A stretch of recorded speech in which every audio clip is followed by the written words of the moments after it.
Week one of my new program is coming to a close, so let's talk about how I'm structuring my training to optimize strength. I always like to start a new block with what I refer to as a technique and tolerance phase. It's easy to think that lifting as heavy as possible is the best way to get strong, and on the surface, that makes sense. The reality is that the heavier you lift, the better technique you need. I live by the phrase, you are only as strong as you are technically proficient. A 1 rep max is a combination of raw strength and unwavering technique. We often fail 1 rep maxes due to a technical issue, which means that technique is the limiting factor, not strength. But we're not here to test technique, we're here to test our strength. So why is technique the limiting factor?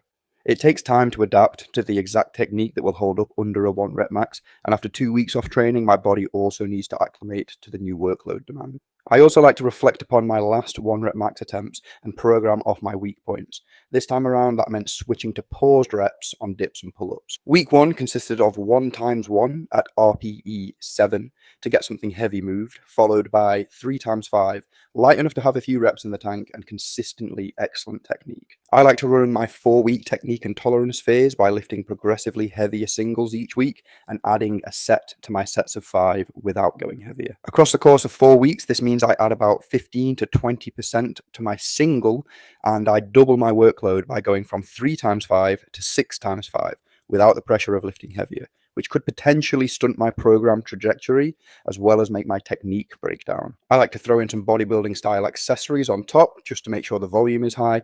All of a sudden, I'm feeling technical and tolerant. Week 2 begins now, so as always, it's time to shut the fuck up and lift.